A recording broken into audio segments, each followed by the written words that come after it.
Jackie, the Deputy Minister of Culture made an announcement today. Women's sport is banned. He said it was neither necessary nor appropriate. So there goes the Afghan women's cricket team, which was quite prominent here, female Olympians. Many of these women have already fled the country, but others are still here. Some women, as you said, came out to protest on the streets of Kabul today, just a few, several dozen.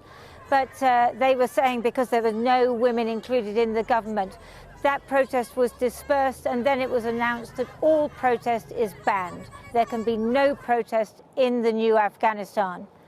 I spent some of the day with one of America's most wanted men, Khalil Haqqani. Now, he is a major financier of the Taliban, a leader of the Haqqani network, which is one of the most notorious factions within the group. He's also very close to Al-Qaeda, and as of yesterday, he's Afghanistan's Minister for Refugees. They've come to pledge allegiance to the new regime. Tribal leaders and Islamic scholars, turbans and beards from the provinces of Paktia and Khost. Some worked with the previous government, but they've been told there's an amnesty. This used to be the Ministry of Peace. Today, the meeting is hosted by members of the Haqqani network, one of the most notorious terror groups in the world. Speaker after speaker talked of their pride in suicide bombers. Mateen Rahimzai spent a year in Guantanamo Bay. When he was released, his mother asked why he hadn't been a suicide bomber to avenge his Muslim brothers.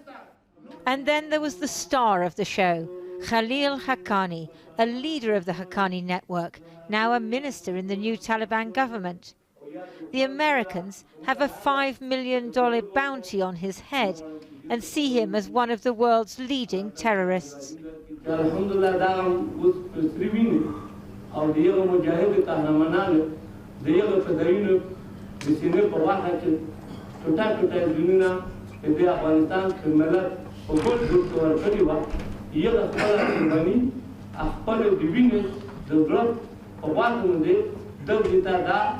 امن اسلامی نظام استقلال آزادی संघर्ष के जिहाद और कुर्बानी नतीजा दुनिया का हुगली दुआर करेंगे दस अल्हम्दुलिल्लाह को मुज़ाकरात के हम दुनिया वाले तमाम दुआर करेंगे और इंशाल्लाह हम भी इत्तेहाद के निज़ाम की मदद करेंगे इस्लामी निज़ाम.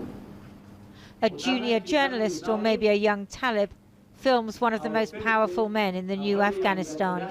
It's a moment in history.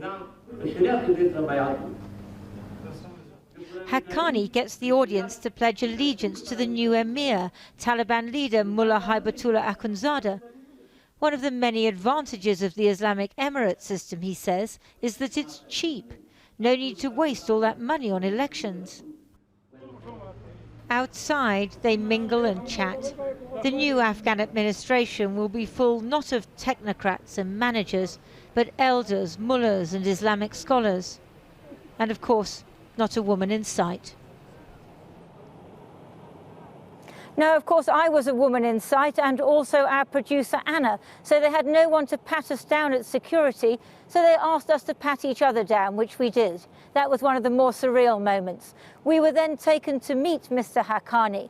Now, he wouldn't go on camera and give us an interview, but he did say that, you know, there would be women's rights, and he wanted to stress very much that people who had worked for the Americans would have an amnesty.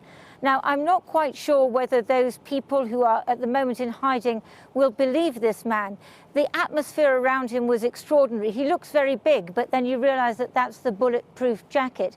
He carries an American assault rifle everywhere. That's, I suppose, part of the spoils of war. He has bodyguards as well as his massive turban. He's a very impressive and slightly intimidating character. It's very hard to imagine how anybody's going to deal with him as the Minister of Refugees if the High Commissioner for Refugees wants to come here. But I was talking to a diplomat from one of the Gulf countries this morning. He said, we may not like these people, but we have to engage with them. I'm not sure if the Americans and the Europeans are going to go with that. If you have a man like Khalil Haqqani, $5 million bounty on his head, notorious terrorist, one of the most powerful men in Afghanistan today. Lindsay, thanks very much.